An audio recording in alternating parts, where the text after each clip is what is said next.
के न्यूज खबरों का सारथी। आप देख रहे हैं के न्यूज खबरों का सारथी। छत्तीसगढ़ के बेमेतरा में बड़ा सड़क हादसा, अब तक 10 लोगों की मौत, 23 लोग घायल, मृतकों में 5 महिलाएं, 3 बच्चे भी शामिल। लोकसभा चुनाव में पीएम मोदी भरेंगे प्रचार की हुंकार, कर्नाटक और महाराष्ट्र में भरेंगे हुंकार, एक दिन में पीएम की 4 चुनावी रैलियां। बीजेपी के गढ़ गुजरात में आज राहुल की रैली, राहुल गुजरात के पाटन में राहुल जनसभा करेंगे, कांग्रेस प्रत्याशी के समर्थन में मांगेंगे वोट। यूपी में आज बड़े चेहरे करेंगे नामांकन, लखनऊ में राजनाथ सिंह तो अमेठी में स्मृति ईरानी करेंगी नामांकन, उत्तराखंड और एमपी सीएम भी मौजूद रहेंगे। उत्तराखंड के जंगलों में आग का तांडव जारी, ददकते जंगलों में वन कर्मियों के छुड़ाए पसीने, नैनीताल में अब मोर्चे पर एनडीआरएफ के उतर। सूरज की तपिश करेगी परेशान, 13 राज्यों में heat wave alert, Delhi Haryana में चलेगी धूल भरी आंधी, मौसम विभाग ने जारी किया अलर्ट।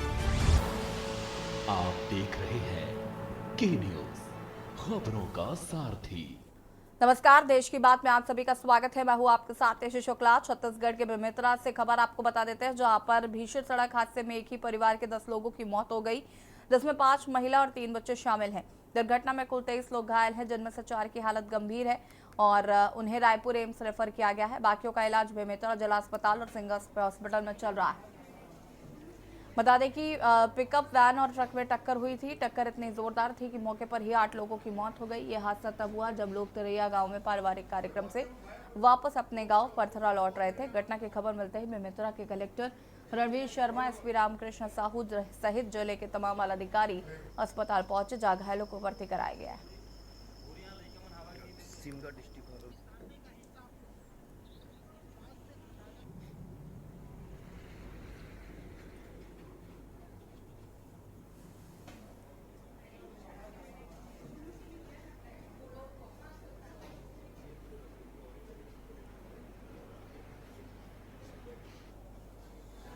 आज पथरा गांव के ग्रामीण लोग छठी मनाने के लिए गए थे और अभी कठिया के पास उनका एक्सीडेंट हो गया। इसमें एक पिकअप में सभी लोग सवार थे और इन्होंने एक ट्रक से जो है वो टक्कर हो गई। इसमें 8 लोगों की मृत्यु हो गई है अभी और 17-18 लोग अभी जो हैं वो उपचाराधीन हैं। कुछ लोगों को एम्स में रेफ़र किया गया है और रायपुर रेफ़र किया गया है। बाकी लोग सिमगा हमारा जो हॉस्पिटल है उसमें और जिला अस्पताल बेमेतरा में अभी उनका इलाज चल रहा है। रोड एक्सीडेंट हुआ है।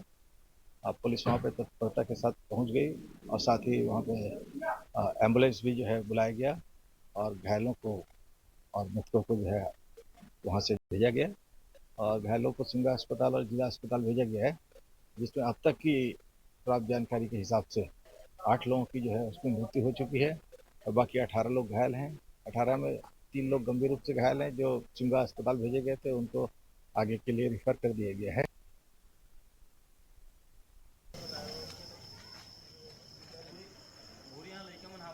सिमगा डिस्ट्रिक्ट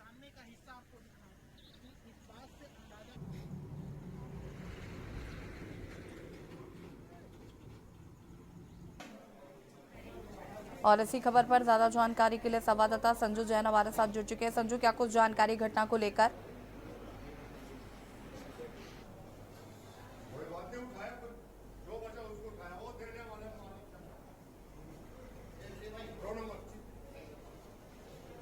संजू, आवाज आ रही है आपको? संजू तक आवाज नहीं पहुंच पा रही है। सड़क हादसे में 10 लोगों की मौत।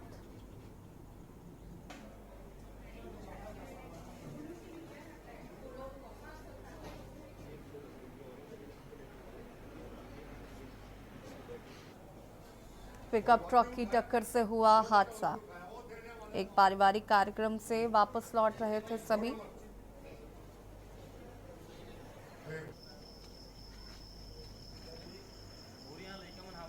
सिमगा डिस्ट्रिक्ट पिकअप ट्रक की टक्कर से हादसा हुआ। एक ही परिवार के 10 लोगों की मौत की खबर सामने आ रही है।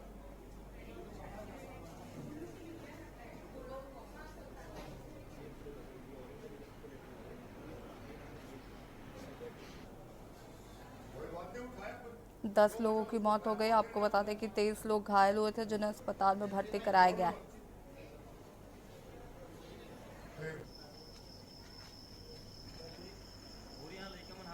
सिमगा डिस्ट्रिक्ट है। संजू, आवाज आ रही है आपको?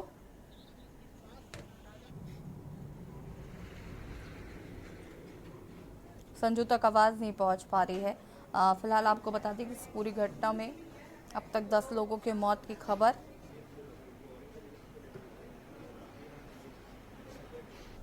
मौके पर आला अधिकारी मौजूद।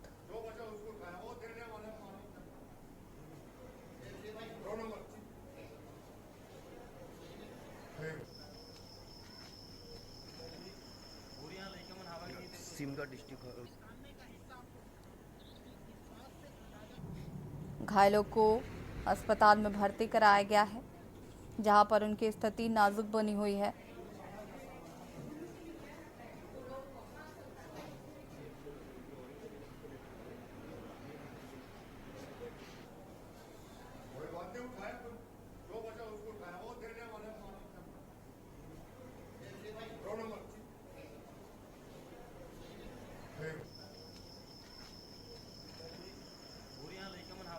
सिमगा डिस्ट्रिक्ट है।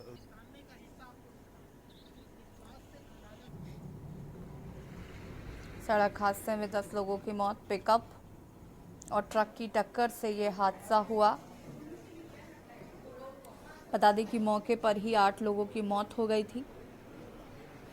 23 लोग घायल बताए गए थे, जिन्हें अस्पताल में भर्ती कराया गया, जिसमें 2 और लोगों की मौत हो गई है। बाकी अन्य लोगों का इलाज जारी।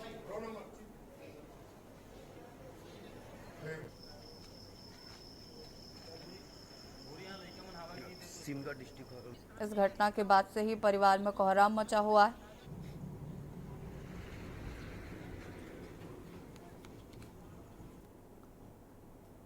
दिल्ली से खबर आपको बता देते हैं, जहां पर पीएम की आज 4 चुनावी जनसभाएं। 12:15 बजे कर्नाटक के बागलकोट में रैली।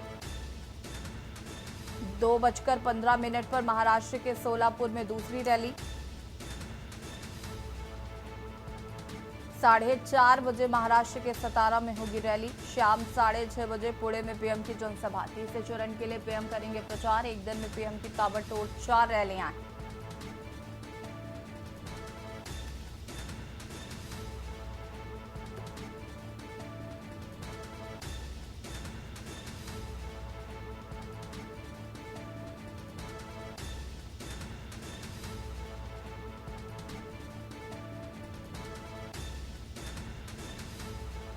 सवा 12 बजे कर्नाटक के बागलकोट में होगी रैली।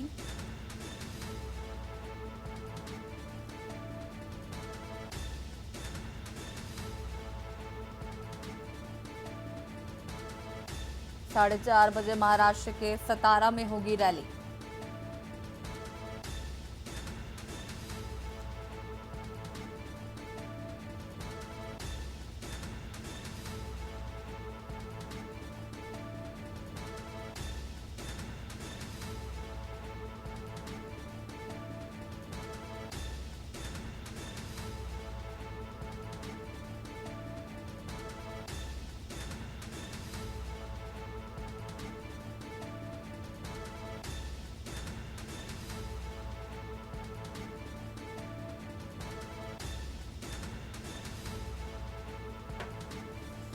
और इसी खबर पर ज्यादा जानकारी के लिए संवाददाता प्रवेश हमारे साथ जुड़ चुके हैं। प्रवेश, चुनावी माहौल है और जिस तरीके से प्रधानमंत्री की 4 ताबड़तोड़ रैलियां हैं आज, क्या कुछ जानकारी?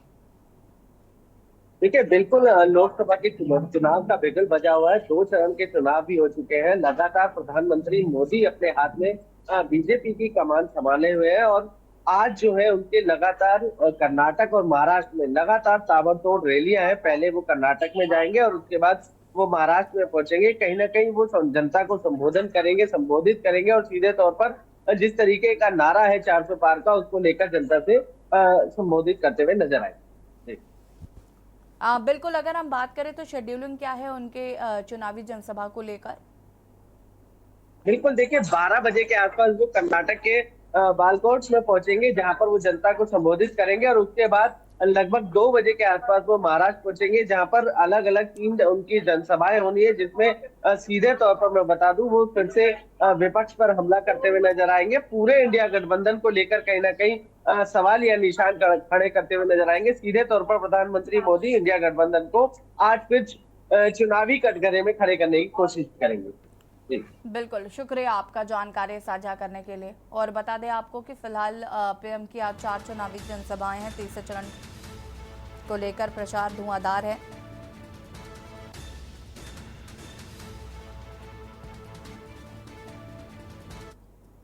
दिल्ली से खबर, जहां पर केंद्रीय गृह मंत्री अमित शाह का बिहार दौरा। अमित शाह 2 जनसभाओं को संबोधित करेंगे। 12:30 बजे बिहार के मधुबनी में पहली जनसभा,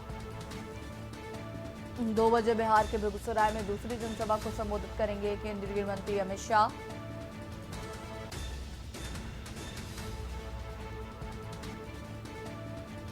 अमित शाह की आज 2 जनसभाएं हैं।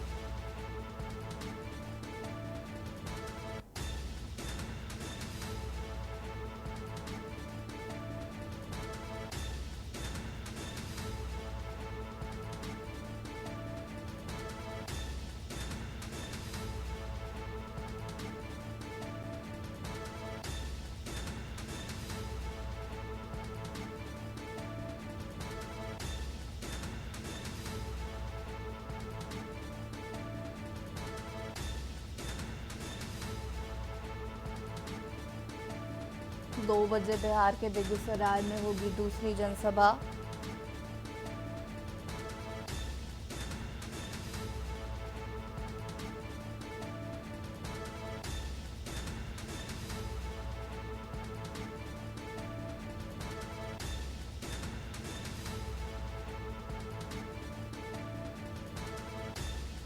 और इसी खबर पर ज्यादा जानकारी के लिए संवाददाता प्रवेश हमारे साथ जुड़े हुए हैं। प्रवेश, अगर हम बात करें तो एक और जहां पर प्रधानमंत्री नरेंद्र मोदी की ताबड़तोड़ रैलियां हैं, तो वहीं स्टार प्रचारक होने के नाते अमित शाह की भी आज बिहार में 2 रैलियां हैं। बिल्कुल, देखिए तीसरे चरण के मतदान के लिए लगातार रैलियां हैं, जिसमें प्रधानमंत्री मोदी खुद कर्नाटक में महाराष्ट्र पहुंच रहे हैं, तो गृह मंत्री अमित शाह आज बिहार पहुंच रहे हैं। वो बिहार में ताबड़तोड़ जनसभाएं करेंगे। सबसे बड़ी बात यह है कि इसके साथ साथ मैं आपको बता दूं कि तेलंगाना में आज बीजेपी के राष्ट्रीय अध्यक्ष जेपी नड्डा भी पहुंच रहे हैं। वो भी अपना एक राष्ट्रीय संबोधन करेंगे। सीधे तौर पर मैं बता दूं कि जिस तरीके को जनता से संबोधित कर बीजेपी की तरफ से चुनावी मौसम में चुनाव के लिए जिस तरीके की रणनीति बनाकर अलग अलग राज्यों में जाकर स्टार प्रचारक है, चाहे वो अमित शाह है या प्रधानमंत्री मोदी खुद है, उसके अलावा तमाम बड़े नेता है जो अपने अपने हाथ में कमान संभाले हुए हैं और लगातार बीजेपी के पक्ष में वोट डालने के लिए जनता से अपील कर रहे हैं। अपने द्वारा किए गए कामों को जनता तक पहुंचाने की कोशिश की जा रही है और आने वाले समय में कि जो चुनावी वादे हैं वो जनता को याद दिलाने की तैयारी की जा रही है। जी, शुक्रिया आपका जानकारी साझा करने के लिए। और बता दें कि अमित शाह की 2 जनसभाएं हैं जिनको वो संबोधित करेंगे। 2 बजे बिहार में बेगूसराय में उनकी दूसरी जनसभा है और बिहार दौरा, जिसमें आज उनकी 2 जनसभाएं होनी हैं। अमित शाह 2 जनसभाओं को करेंगे संबोधित।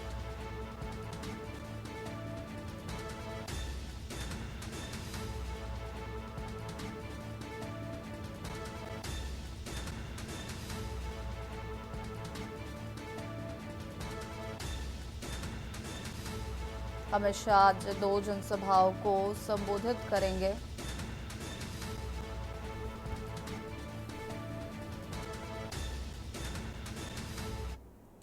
लखनऊ से खबर, राजनाथ सिंह आज भरेंगे पर्चा। रोड शो करते हुए पहुंचेंगे कलेक्ट्रेट परिसर। बता दें कि 10 बजे बीजेपी दफ्तर से शुरू होगा उनका रोड शो। जुलूस में सीएम योगी आदित्यनाथ भी शामिल होंगे। उत्तराखंड सीएम पुष्कर सिंह धामी भी मौजूद रहेंगे। प्रदेश अध्यक्ष भूपेंद्र चौधरी भी होंगे शामिल। दोनों डिप्टी सीएम भी मौजूद रहेंगे और बड़ी संख्या में बीजेपी के पदाधिकारी भी पहुंचेंगे।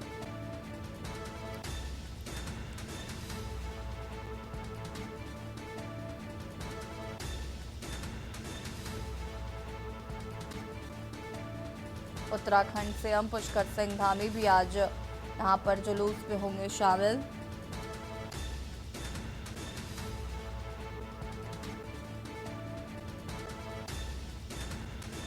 लखनऊ से खबर, रक्षा मंत्री राजनाथ सिंह आज दाखिल करेंगे नामांकन। रोड शो करते हुए पहुंचेंगे कलेक्ट्रेट।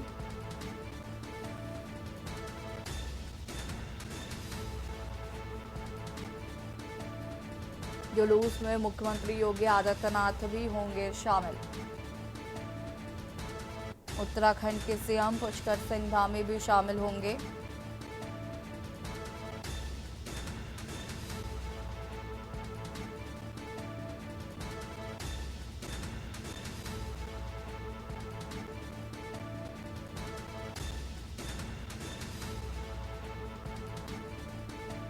जुलूस निकालते हुए पहुंचेंगे कलेक्ट्रेट, जहां पर दाखिल करेंगे नामांकन।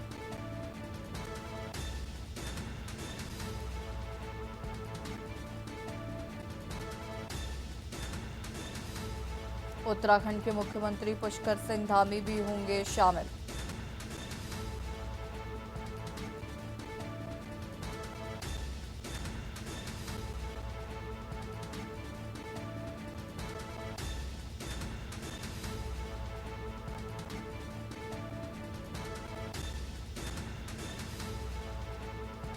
और इसी खबर पर ज्यादा जानकारी के लिए संवाददाता दीपक पांडे हमारे साथ जुड़ चुके हैं। दीपक, क्या कुछ जानकारी? आज राजनाथ सिंह नामांकन दाखिल करेंगे और बीजेपी दफ्तर के बाहर से ही ये रोड शो शुरुआत किया जाएगा और कलेक्ट्रेट तक जाएगा। क्या कुछ जानकारी है फिलहाल?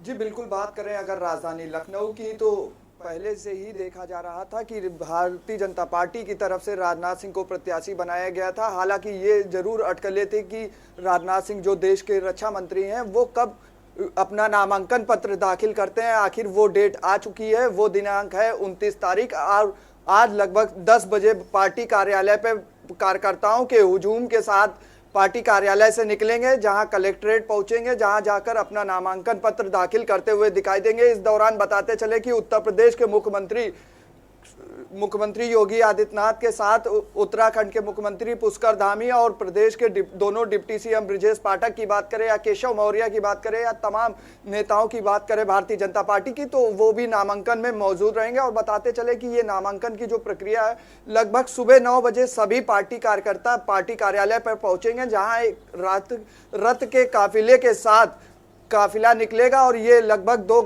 2 से 3 घंटे तक ये काफिला कलेक्ट्रेट पहुंचेगा, जहां पर प्रस्तावक के साथ राजनाथ सिंह नामांकन करेंगे। और साथ ही साथ बताते चले कि एक सीट राजधानी लखनऊ के बगल ही पड़ती है, मोहनलालगंज, वो भी केंद्रीय मंत्री रहे, केंद्रीय राज्य मंत्री, उनको भी कौशल किशोर को भी प्रत्याशी बनाया गया। तो ऐसे में ये भी देखने वाली बेहद ही महत्वपूर्ण बात है कि जिस तरह से कौशल किशोर को तीसरी बार भारतीय जनता पार्टी ने प्रत्याशी बनाया, वो भी अपना नामांकन पत्र इस दौरान दाखिल करते हुए दिखाई देंगे। बिल्कुल, अगर हम बात करें तो क्या कुछ तैयारियां जो हैं वो की गई है? साथ ही साथ अगर हम बात करें तो रोड शो को लेकर क्या कुछ तैयारियां हैं कार्यकर्ताओं द्वारा?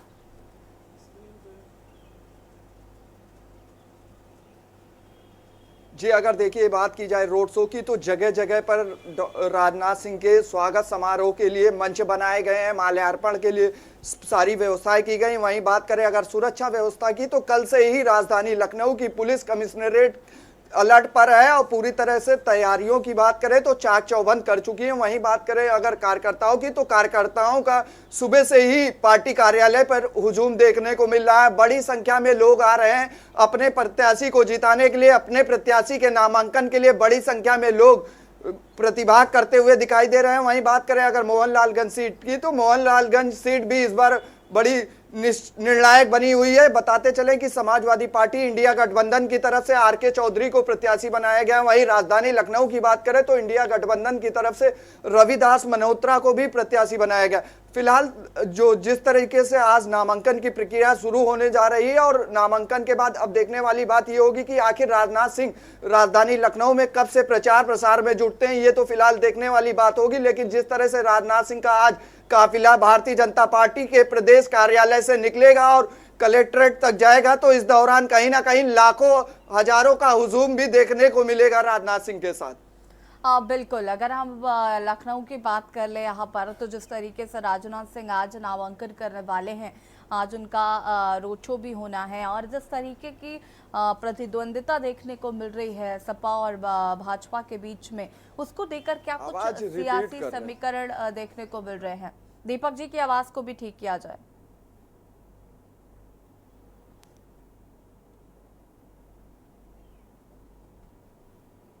जी देखिए, अगर बात की जाए सियासी समीकरण की, तो कहीं ना कहीं राजनाथ सिंह 2 बार से राजधानी लखनऊ के सांसद हैं और केंद्र में मंत्री रहे।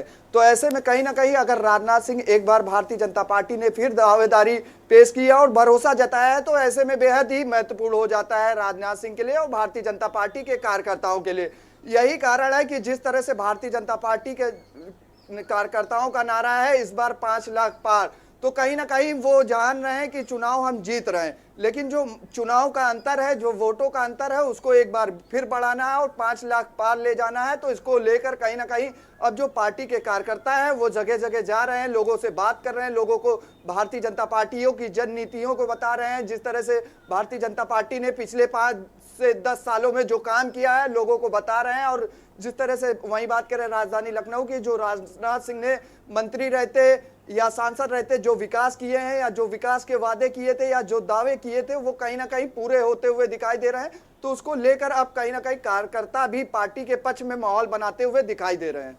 ठीक है, शुक्रिया आपका दीपक जानकारी साझा करने के लिए। और बता दें कि रोड शो करते हुए पहुंचेंगे कलेक्ट्रेट परिसर राजनाथ सिंह, उनके साथ उत्तराखंड के मुख्यमंत्री पुष्कर सिंह धामी और उत्तर प्रदेश के मुख्यमंत्री योगी आदित्यनाथ और दोनों डिप्टी सीएम शामिल होंगे। बड़ी संख्या में बीजेपी के पदाधिकारी भी शामिल होंगे।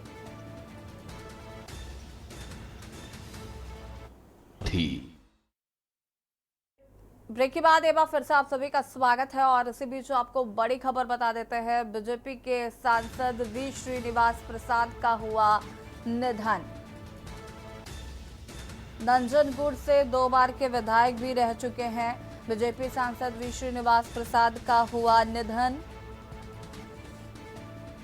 आईसीयू में काफी लंबे समय से भर्ती थे। चामराजनगर से 2 बार के सांसद हैं। नंजनगुड़ से 2 बार विधायक भी रह चुके हैं वी श्रीनिवास। बीजेपी सांसद वी श्रीनिवास का हुआ निधन। आईसीयू में भर्ती वी श्रीनिवास का निधन हो गया है। आपको बता दें कि आईसीयू में काफी लंबे समय से भर्ती थे और उनका निधन हुआ। 2 बार के सांसद और 2 बार के विधायक रह चुके हैं वी श्रीनिवास।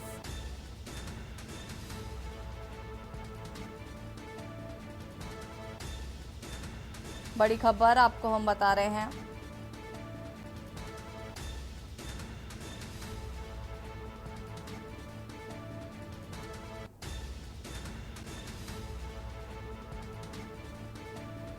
आईसीयू में भर्ती वी श्रीनिवास प्रसाद। चामराजनगर से 7 बार सांसद रह चुके हैं वी श्रीनिवास। नंजनगुड़ से 2 बार विधायक रह चुके हैं वी श्रीनिवास, एक जानी मानी हस्ती।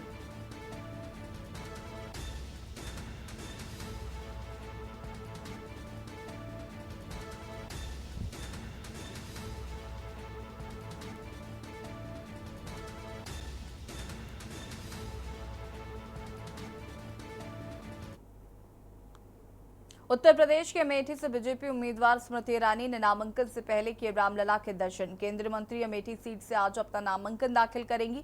नामांकन से पहले स्मृति ईरानी रोड शो करेंगी। बता दें कि नामांकन से पहले रविवार को स्मृति ईरानी ने अयोध्या में रामलला के दर्शन किए।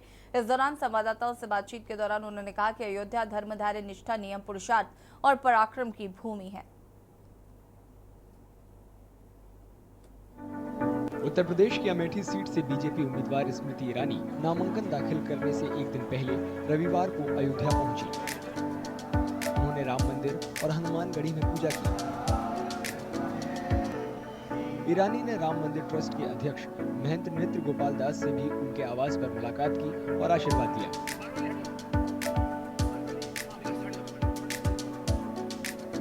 श्री रामलला के चरणों में राष्ट्र की प्रगति, प्रधान सेवक के अच्छे स्वास्थ्य और भारत के वैभव की प्रार्थना कर हनुमान जी के दरबार में उनके जैसे सेवा भाव मन में हो, ऐसा आशीर्वाद मांगा। कांग्रेस ने अभी तक अमेठी से अपना उम्मीदवार घोषित नहीं किया है। ऐसी अटकलें लगाई जा रही हैं कि जल्द ही अमेठी से गांधी परिवार का कोई सदस्य चुनाव लड़ सकता है। पिछले चुनावों में स्मृति ईरानी ने राहुल गांधी को हराकर कांग्रेस के किले में सेंध लगा दी थी। अमेठी में 5वें चरण में 20 मई को वोट डाले जाएंगे।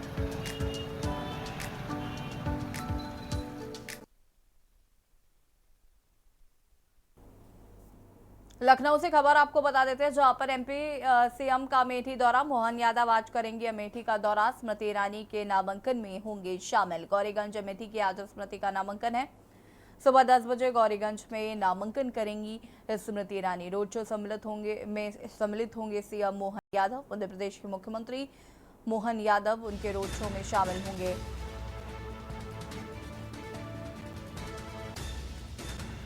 मोहन यादव का आज अमेठी दौरा है।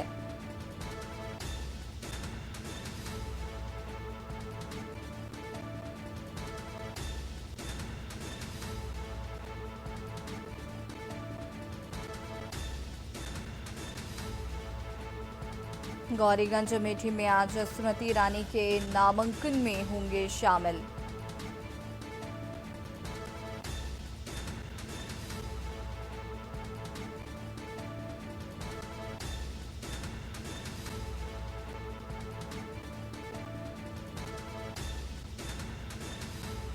और इसी खबर पर ज्यादा जानकारी के लिए संवाददाता दीपक पांडे हमारे साथ जुड़ चुके हैं। दीपक, क्या कुछ जानकारी है? आज अमेठी में स्मृति ईरानी रोड शो भी करेंगी, नामांकन पत्र भी दाखिल करेंगी। साथ ही साथ बात करें तो मध्य प्रदेश के मुख्यमंत्री भी आज उनके इस रोड शो में शामिल होने वाले हैं।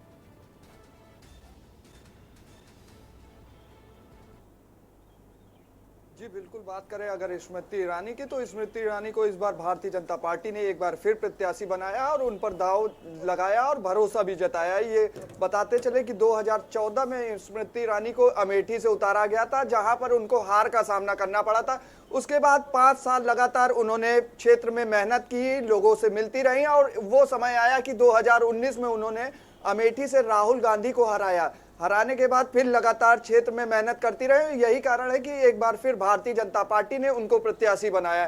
प्रत्याशी बनाने के बाद ही लगातार स्मृति ईरानी क्षेत्र में प्रचार प्रसार करती हुई दिखाई दे रही। वहीं बात करें आज स्मृति ईरानी के कार्यक्रम की, तो आज उनका रोड शो है। सुबह अपने आवास पर पहले विधि विधान से पूजा पाठ करेंगे, उसके बाद कार्यकर्ताओं के साथ मुलाकात करेंगे। वहीं घर से निकलकर पार्टी कार्यालय जाएंगे, जहां जिला अध्यक्ष कार्यालय है। वहां पर जाकर रोड शो के साथ ही साथ बताते चले, रोड शो के समाप्ति के बाद नामांकन पत्र दाखिल करती हुई दिखाई देंगी। इस दौरान बताते चले उनके साथ मध्य प्रदेश के सीएम मोहन यादव के साथ ही साथ उत्तर प्रदेश के राज्य मंत्री महेंकेश्वर शरण सिंह, तमाम भारतीय जनता पार्टी के बड़े नेता भी मौजूद रहेंगे। बताते चले कि आज रोड शो के माध्यम से स्मृति ईरानी अपने ताकत का परिचय कराती हुई क्षेत्र में दिखाई देंगी। यही कारण है कि अभी विपक्ष की तरफ से कोई प्रत्याशी नहीं उतारा गया। तो जिस तरह से लगातार स्मृति ईरानी प्रचार प्रसार कर रही है, फिलहाल चर्चा का केंद्र तो ये भी है कि एक तरफ अमेठी से राहुल गांधी के चुनाव लड़ने की तैयारी हो रही है, वहीं दूसरी तरफ बात करें भारतीय जनता पार्टी नेत्री की स्मृति ईरानी की, तो लगातार भारतीय जनता पार्टी के पक्ष में प्रचार प्रसार कर रही हैं और अपने पक्ष में भी माहौल बनाते हुए दिखाई दे रही। यही कारण है कि आज पार्टी की तरफ से प्रत्याशी बनाया गया और नामांकन पत्र दाखिल करते हुए दिखाई देंगी। बिल्कुल, अगर हम बात करें दीपक, तो जिस तरीके से अमेठी में रॉबर्ट वाड्रा के भी पोस्टर लगाए गए थे और एक वॉर कहीं ना कहीं पोस्टर को लेकर भी शुरू हो गई थी, क्या इस बार रॉबर्ट वाड्रा को टिकट मिल सकता है? हालांकि स्मृति ईरानी कहीं ना कहीं जिस तरीके से आश्वस्त नजर आ रही हैं अपनी जीत को लेकर, उनको लगता है कि अगर राहुल गांधी स्वयं सीट पर भी खड़े हो जाते हैं तो उनकी हार निश्चित है। इस तरीके की बयानबाजियां भी करती हुई वो नजर आए। क्या लगता है, क्या समीकरण नजर आ रहे हैं अगर हम अमेठी की बात करते हैं तो?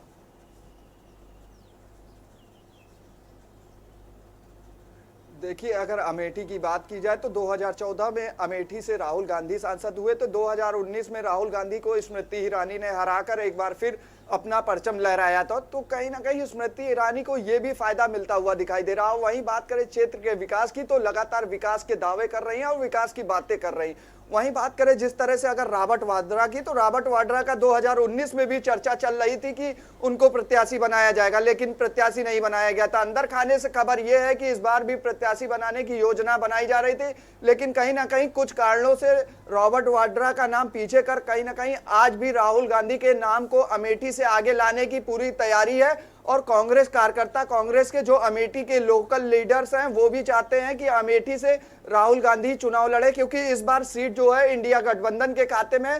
तो इंडिया गठबंधन की तरफ से कई पार्टियां शामिल हैं, तो ऐसे में राहुल गांधी का जो वोट प्रतिशत है वो तो बढ़ेगा और सीधी टक्कर स्मृति ईरानी से अमेठी के अंदर दिखाई देगी।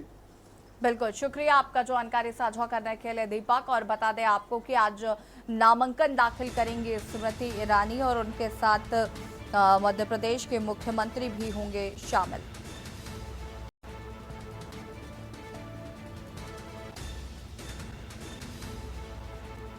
फिर से आप सभी का स्वागत है और बात करेंगे बरेली की। बरेली दौरे पर आज रहेंगे उत्तराखंड के सीएम धामी। आज शाम 5 बजे बरेली पहुंचेंगे सीएम। विशाल जनसभा को संबोधित करेंगे मुख्यमंत्री पुष्कर सिंह धामी। उत्तराखंड वासियों द्वारा की जा रही विशाल जनसभा अल्मा मातेर स्कूल में होगी। विशाल जनसभा सीएम धामी के दौरे की सभी तैयारियां हुई पूरी। बरेली से खबर, उत्तराखंड के मुख्यमंत्री पुष्कर सिंह धामी का बरेली दौरा आज, विशाल जनसभा को करेंगे संबोधित।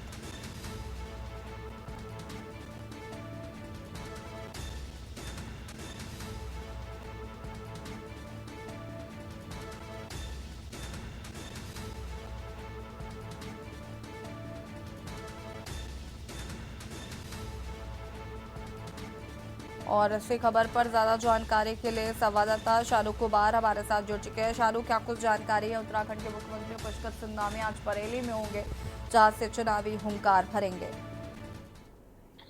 और देखिए यशी, निश्चित तौर पे जिस तरीके से भारतीय जनता पार्टी के स्टार प्रचारकों में उत्तराखंड के सीएम पुष्कर सिंह धामी का भी नाम है और उसी को लेकर के आज वो बरेली पहुंचेंगे और बरेली करीब शाम 5 बजे पहुंचेंगे। सबसे पहले वो लखनऊ जाएंगे, जहां पर राजनाथ सिंह के नामांकन में रोड शो में वो शामिल होंगे और उसके बाद लखनऊ से लौटते समय वो बरेली रुकेंगे और बरेली में एक विशाल जनसभा का आयोजन किया गया है। और इस विशाल जनसभा में जितने भी उत्तराखंड के प्रवासी हैं, यानी कि उत्तराखंड से आए हुए लोग जो बरेली में रहने लगे थे, उनके साथ वो एक विशाल जनसभा करने वाले हैं। चूंकि जो बरेली की लोकसभा का सीट का चुनाव है वो 7 मई को होने जा रहा है और करीब 1 हफ्ते का समय अभी उसमें बचा हुआ है। उसको लेकर के ही आज वो विशाल जनसभा को संबोधित करने वाले हैं। और जितने भी उत्तराखंड के प्रवासी थे, उनकी एक देर रात बैठक हुई और बैठक में सभी समितियों ने एक साथ एकजुट होकर के भारतीय जनता पार्टी के पक्ष में वोट करने की अपील की है और उसी को लेकर के ये संबोधन भी किया जाएगा। फिलहाल 5 बजे उत्तराखंड के सीएम जो है बरेली पहुंचेंगे और कुरमांचल नगर यानी कि इज्जत नगर इलाके के जो अल्मा मातेर स्कूल है उसके ग्राउंड में एक विशाल जनसभा को संबोधित करेंगे और करीब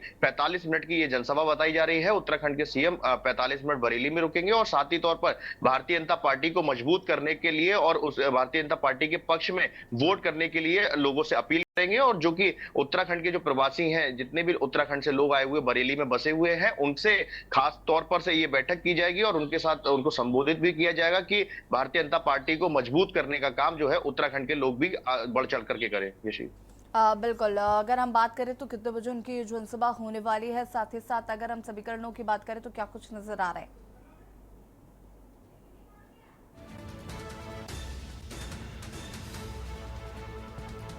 शुक्रिया आपका जानकारी साझा करने के लिए। और बता दें अल्मा मातेर स्कूल में होगी विशाल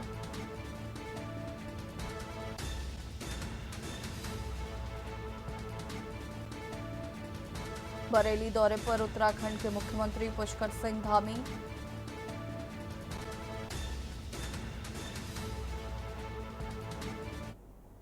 लखनऊ से खबर आपको बता देते हैं, जहां पर छठे चरण का नामांकन आज से शुरू हो रहा है। बता दें कि 14 लोकसभा सीटों पर नामांकन प्रक्रिया शुरू 11 बजे से 3 बजे तक कर सकेंगे नामांकन। छठे चरण में 14 लोकसभा सीटों पर होगा नामांकन।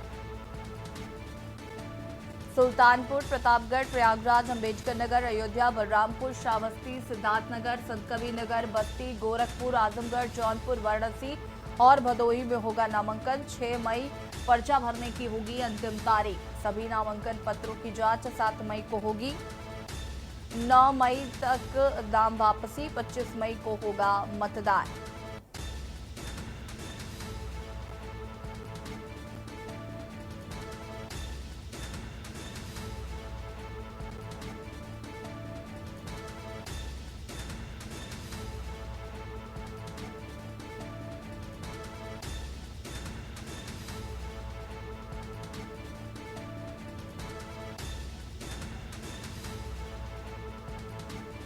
छठे चरण का नामांकन आज से होगा शुरू। लखनऊ से खबर आपको बता रहे हैं, 14 लोकसभा सीटों पर नामांकन प्रक्रिया शुरू।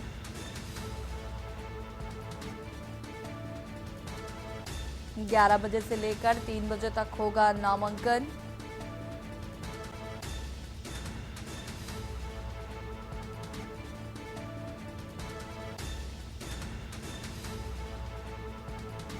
इसी खबर पर ज्यादा जानकारी के लिए संवाददाता दीपक पांडे हमारे साथ जुड़ चुके हैं। दीपक, क्या कुछ जानकारी है जिस तरीके से छठवें चरण के चुनावों को लेकर नामांकन होना है, क्या कुछ जानकारी है इसको लेकर?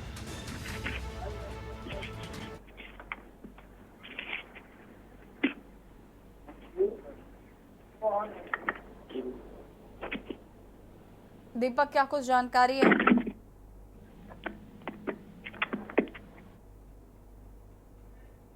दीपक तक आवाज नहीं पहुंच पा रही है। आपको बता दें कि छठवें चरण के नामांकन को लेकर प्रक्रिया आज से शुरू हो रही है। आज नामांकन दाखिल कर सकते हैं। 11 बजे से लेकर 3 बजे तक कर सकते हैं नामांकन। नामांकन को लेकर तमाम तैयारियां पूरी कर ली गई हैं। सुल्तानपुर, प्रतापगढ़, प्रयागराज, अंबेडकर नगर, वाराणसी, अयोध्या, बलरामपुर, श्रावस्ती, सिद्धार्थनगर, संत कबीर नगर, बस्ती, गोरखपुर और आजमगढ़ के लिए जौनपुर, वाराणसी, भदोही में होगा नामांकन। 6 मई पर्चा भरने की आखिरी तारीख। सभी नामांकन पत्रों की जांच 7 मई को होगी। 9 मई तक वापसी, आप नाम वापस ले सकते हैं। 25 मई को होना है मतदान। यूपी के 14 जिलों में आज से होगा नामांकन शुरू।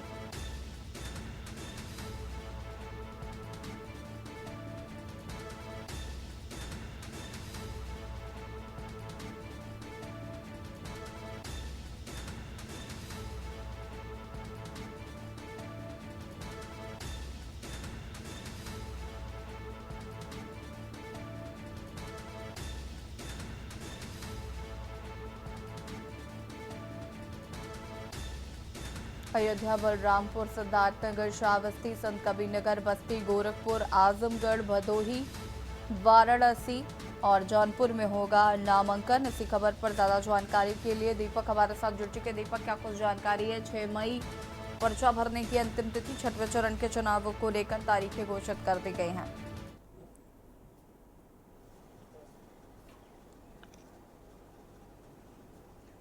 जी, अगर बात की जाए छठे चरण की, तो छठे चरण में 14 प्रत्याशियों के 14 लोकसभा सीटों के चुनाव होने हैं। तो इसको लेकर कहीं ना कहीं जो नामांकन की प्रक्रिया है वो आज से स्टार्ट हो जाएगी और लगभग 6 मई तक नामांकन प्रक्रिया चलेगी। उसके बाद पर्चा जांच होगी। 7 से 8 मई तक पर्चा की प्रक्रिया होगी और उसके बाद बताते चले कि ये कौन कौन से लोकसभा क्षेत्र होंगे। बात करें प्रयागराज, सुल्तानपुर हो गया, जौनपुर हो गया, फूलपुर हो गए, फतेहपुर, तमाम ऐसे जिले हैं जहां पर 14 लोकसभा क्षेत्रों में चुनाव होने हैं। तो ऐसे में प्रत्याशियों की घोषणा भी लगभग हो चुकी। वहीं बात करें वाराणसी की, तो वाराणसी से खुद देश के प्रधानमंत्री नरेंद्र मोदी प्रत्याशी हैं। वहीं बात करें इंडिया गठबंधन से, तो अजय राय को प्रत्याशी बनाया गया। वहीं प्रयागराज की बात करें तो प्रयागराज से इंडिया गठबंधन की तरफ से कुंवर उज्जवल रमण सिंह, जो रेवती रमण के लड़के हैं और उत्तर प्रदेश सरकार में पूर्व मंत्री रहे हैं, उनको प्रत्याशी बनाया गया है।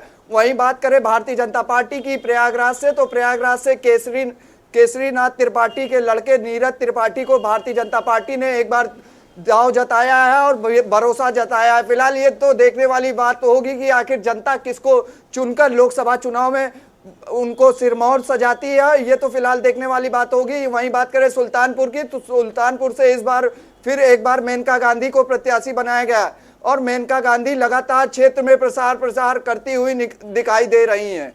ठीक है, शुक्रिया आपका दीपक जानकारी साझा करने के लिए। और बता दें कि छठे चरण का नामांकन आज से शुरू हो रहा है। संत कबीर नगर, बस्ती, गोरखपुर, आजमगढ़, भदोही, जौनपुर, वाराणसी में होगा नामांकन। 14 जिलों में आपको बता दें कि ये नामांकन होगा, जिसको लेकर आज से शुरुआत हो चुकी है।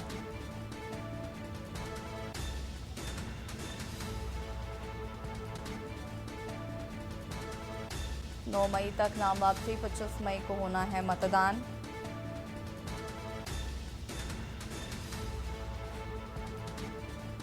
छठे चरण का नामांकन आज से शुरू। बरेली से खबर, जहां पर निर्वाचन अधिकारी का लापरवाही पर एक्शन। मतदान केंद्र से नदारत मिले कार्मिकों पर हुई कार्रवाई। नदारत 6 कार्मिकों के खिलाफ एफआईआर दर्ज कराई गई है। निर्वाचन अधिकारी ने 87 कार्मिकों को नोटिस जारी किया। अधिकारी ने आज ट्रेनिंग में शामिल होने की मोहलत। कार्मिकों की ईवीएम वीवीपैट की चल रही ट्रेनिंग। मतदान कार्मिकों की चल रही जेआईसी की ट्रेनिंग। निर्वाचन अधिकारी ने 87 कार्मिकों को नोटिस जारी कर दिया है।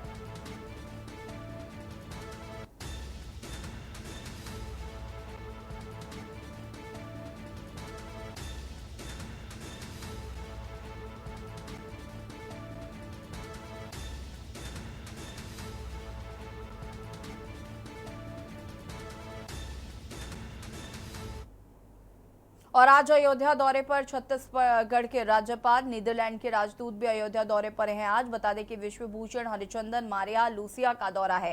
सुबह 11 बजे दोनों मेहमान पहुंचेंगे अयोध्या। राज्यपाल और राजदूत करेंगे रामलला के दर्शन।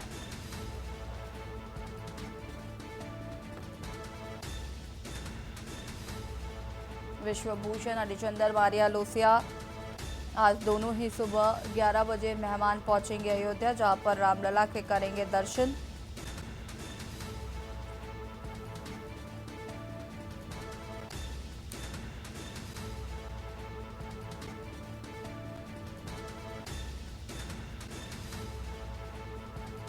सुबह 11 बजे रामलला के दर्शन करने पहुंचेंगे। आज अयोध्या दौरे पर छत्तीसगढ़ के राज्यपाल, नीदरलैंड के राजदूत भी आज अयोध्या दर्शन करने पहुंचेंगी। विश्वभूषण हरिचंदन और मारिया लूसिया का दौरा।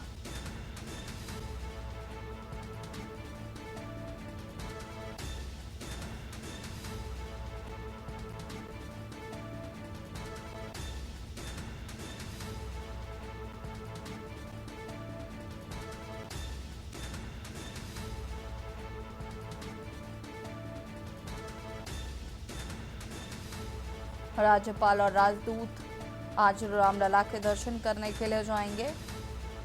करीब 11 बजे अयोध्या पहुंचेंगे।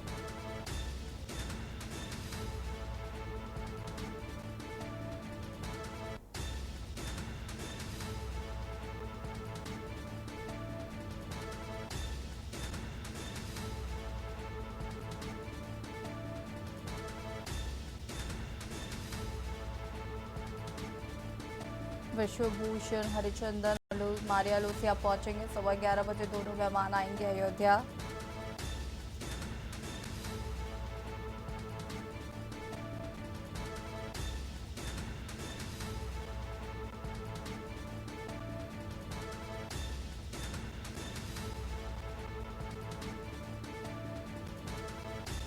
विश्वभूषण चंदन और मारिया लूसिया का दौरा अयोध्या में करेंगे। रामलला के दर्शन सुबह 11 बजे पहुंचेंगे और अयोध्या में रामलला के दर्शन करेंगे।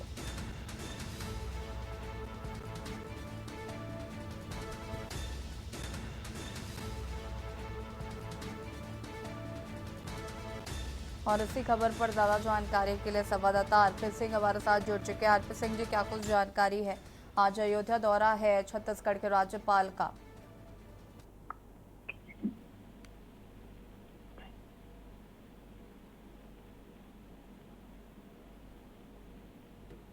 आवाज आ रही है आपको?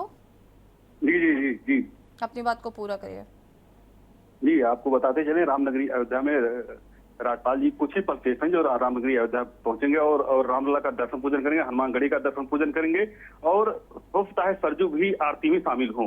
जी ठीक है, शुक्रिया आपका जानकारी साझा करने के लिए। और बता दें आपको कि राज्यपाल और राजदूत करेंगे रामलला के दर्शन। खबरों का सारथी। ब्रेक के बाद एक बार फिर से आप सभी का स्वागत है और लखनऊ से खबर आपको बता देते हैं। ऊर्जा विभाग से जुड़ी बड़ी खबर आपको हम बता रहे हैं। लखनऊ से अनिवार्य सेवानिवृत्त से जुड़ा आदेश हुआ रद्द।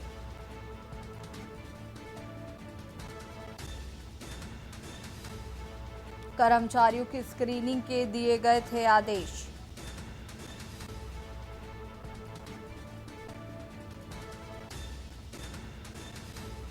बड़ी खबर आपको हम बता रहे हैं लखनऊ से, जहां पर ऊर्जा विभाग से जुड़ी बड़ी खबर आपको हम बता रहे हैं। अनिवार्य सेवानिवृत्त से जुड़ा आदेश हुआ रद्द।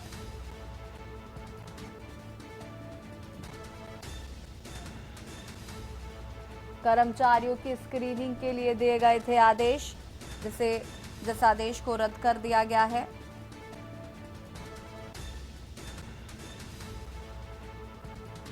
बड़ी खबर आपको हम बता रहे हैं। 50 वर्ष के से ऊपर के लिए कर्मचारियों को लेकर आदेश दिया गया था। आदेश को लेकर भड़के थे बिजली कर्मचारी। ऊर्जा विभाग से जुड़ी ये बड़ी खबर आपको हम बता रहे हैं।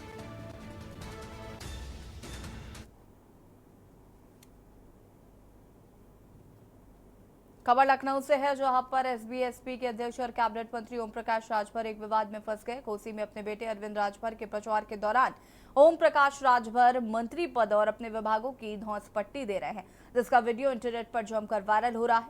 यूपी के मंत्री राजभर के पास पंचायती राज, अल्पसंख्यक कल्याण, वक्फ और हज विभाग है। सूत्रों के मुताबिक चुनाव आयोग ने इस बयान का संज्ञान लिया है और उनके खिलाफ एक्शन संभावित है।